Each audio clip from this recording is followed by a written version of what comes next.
Teman-teman yang dirahmati Allah Subhanahu wa taala, di ayat kedua surat Al-Ankabut Allah menyampaikan sebuah sindiran. Allah nyindir dengan bahasa, emangnya manusia pikir Allah akan biarin aja mereka mengatakan kami telah beriman, sementara mereka tidak diuji. Ini Allah lagi menyindir orang-orang yang selama ini berputus asa setelah beriman, berputus asa setelah berhijrah, berputus asa dan mengeluh setelah bertaubat. Allah lagi nyindir mereka nih. Seolah-olah Allah bilang, kenapa setelah kalian beriman malah kalian masih berkeluh kesah? Kenapa kalian setelah bertaubat malah menjadi ragu kepada Allah? Kenapa kalian setelah berhijrah malah jadi labil? Bukankah harusnya setelah kalian menyatakan kami taubat, kami hijrah, kami beriman, harusnya iman kalian makin mantap? Dan bukti bahwa iman kalian mantap apa? Bahwa ketika kalian diuji, kalian sama sekali tidak goyah. Jadi Allah Subhanahu wa taala seolah-olah mengatakan bahwa ujian adalah tabiat iman. Bahwa ujian adalah tabiat iman. Bisa diuji dengan ujian yang kita tidak suka, bisa juga diuji sebaliknya dengan ujian yang kita suka. Bisa diuji dengan ujian yang sifatnya fisik, bisa diuji dengan ujian yang sifatnya harta, bisa juga diuji yang lebih berat lagi dengan ujian yang sifatnya perasaan. Yang jelas, semuanya diuji. Bisa diuji dengan ujian musibah, bisa juga diuji dengan godaan-godaan dari syaitan yang melalui hawa nafsu kita. Bisa diuji dengan kemarahan, dipancing oleh orang lain untuk marah, dipancing di sosmed untuk ngebalas komen-komen mereka, dipancing untuk berdebat, dipancing untuk akhirnya kita saling menjudge, saling menjatuhkan, saling menjelekkan. Ini semuanya bentuknya ujian. Makanya Allah Subhanahu wa taala mengatakan di pembukaan surat Al-Ankabut, kalau ujian itu adalah tabiat iman. Ujian dan keimanan itu nggak bisa dipisahkan. Apa hubungan antara iman dengan sabar? Sehingga Allah Subhanahu wa taala menilai keimanan seseorang itu dengan cara mengujinya. Apa hubungan antara iman dengan sabar? Ternyata ciri yang paling jelas orang yang imannya baik adalah sabarnya. Makin baik imannya, harusnya makin kuat kesabarannya. Jadi orang yang paling beriman itu tidak dilihat dari wawasan agamanya. Itu lebih kepada orang yang berwawasan luas, yang ilmunya banyak. Tapi belum tentu orang yang wawasannya luas adalah orang yang paling baik imannya, belum tentu.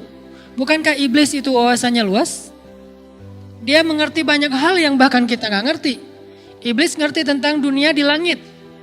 Iblis mengerti tentang alam yang ada di surga, alam yang ada di akhirat. Iblis tahu, bahkan udah masuk surga. Jadi ilmu iblis lebih banyak daripada kita sekarang. Tapi kenapa iblis malah tidak sebanding antara ilmunya, wawasannya dengan ketakwaan dan kesolehannya? Karena iblis tidak sabar dengan sebuah ujian. Ujian iblis apa? Eksis. Itu ujiannya iblis. Dia udah lama eksis, followersnya banyak. Setiap dia posting, orang berlomba-lomba jadi first like. Setiap dia posting, di repost rame-rame. Di YouTube viral. Channelnya tuh paling banyak subscribersnya. Iblis. Coba cari nanti di YouTube iblis. Ada gak channel? Itu udah viral banget loh. Eksis banget. Tiba-tiba datang pendatang baru. Muncul pendatang baru. Pendatang baru ini tiba-tiba melejit.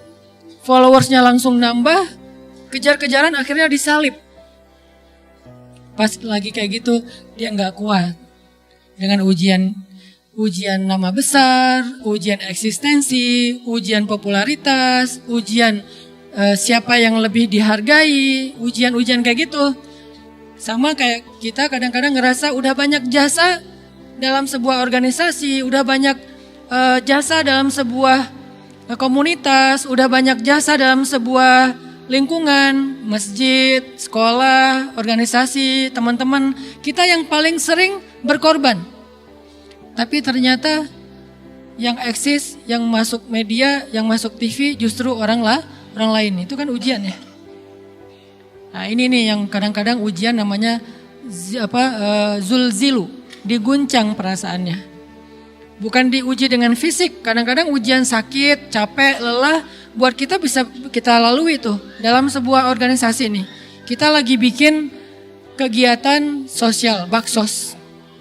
Di sekolah, dengan OSIS-nya, dengan ROHIS-nya, di kampus, dengan BEM-nya, dengan LDK-nya, kita bikin acara baksos. Kan effortnya lumayan ya. Kita begadang untuk meeting, kita survei lapangan, kita kerja malah tidur sehari cuma 1,5 jam, 2 jam. Fisik kita lelah, fisik kita capek, kadang sampai sakit. Sampai dirawat di rumah sakit gara-gara kena misalnya tipes gitu, gara-gara kita habis-habisan bekerja, itu buat kita gak masalah. Ujian fisik kita lalui. Dan besok mau ngadain lagi, kita yang paling semangat dan aktif. Gak masalah capek juga. Gak masalah juga kita lelah. Gak masalah kurang tidur. Gak masalah berjalan jauh. Gak masalah. Satu, ujian harta. Kita yang justru nombokin.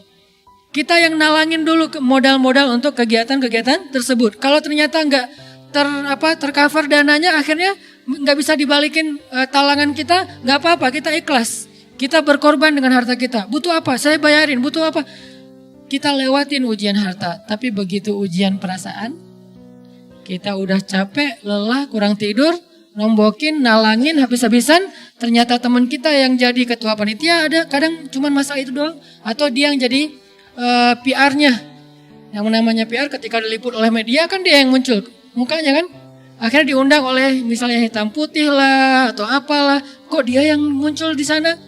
Atau diundang berdua, tapi sampai di sana dia yang banyak ngomong, kita diam aja. Pulang-pulang pundung. Begitu besok mau ngadain lagi, udah gak mau terlibat. Left group.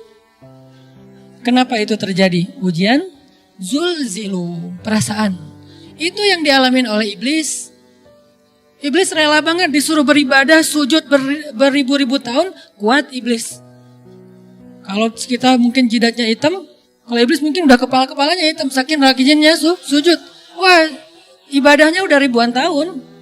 Iblis disuruh berkorban dengan harta yang dia miliki, dia kasih aja semuanya. Tapi kalau disuruh dia ngalah dari Adam untuk memimpin alamin, menjadi khalifatullahi fil ard, menjadi pemimpin, wakilnya Allah di muka bumi, buat iblis ini berat. Kenapa dia? Ana khairum min, saya lebih baik daripada dia. Saya lebih senior daripada dia. Saya lebih sehat daripada dia. Saya lebih keren daripada dia. Saya lebih. Ujian emosional, ujian ego, ujian perasaan. Itu yang lebih berat buat kita. Kadang sakit dan dirugiin orang lain, teman segala macam kita masih oke lah. Selama ini asal kita ngumpul selalu gua yang bayarin, oke deh, gak usah dibahas. Baru dibahas nanti pas sakit hati. Kalau belum sakit hati kan gak dibahas kan? Gak apa-apa deh, kita terus yang bayarin, kita traktirin ngopi apa segala macam. Gak pernah dibahas. Kebersit sih di benak kita, cuman gak mau dibahas. Kenapa? Udahlah biarin aja, easy going. Kemudian kayak kita yang capek harus rempong sana kemari segala macam. Selalu acaranya di rumah kita, akhirnya kita yang bayarin, kita yang rempong, nyiapin segala macam, bebersih sendiri. Tapi begitu ada yang nyakitin perasaan kita sedikit aja, semua itu balik lagi. Dari dulu ya. Nah, keluar kan?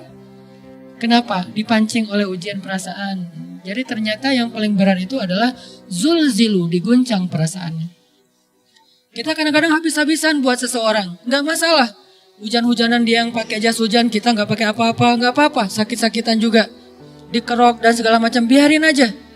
Kalau perlu misalnya kalau bannya lagi kempes, dia naik Grab, kita dorong-dorong motor terus cari tempat segala macam sampai tengah malam. Gak apa-apa deh buat dia. Apa sih yang gak buat kamu? Begitu dia selingkuh, keluar semuanya. Mulai list report keuangan. Wah dulu sekian, sampai uang receh-receh juga dihitung kan ya. Kenapa bisa kayak gitu? Perasaan kan? Nah ini nih yang kita coba belajar. Mungkin malam ini kita lebih banyak membahas tentang sabar terhadap ujian perasaan. Karena banyak macam-macam ujian Nah, gimana kita memanage perasaan kita? Gimana cara kita merecovery perasaan kita dengan bab sabar? Insya Allah nanti akan kita lanjutkan setelah selesai sholat isya. Barakallah.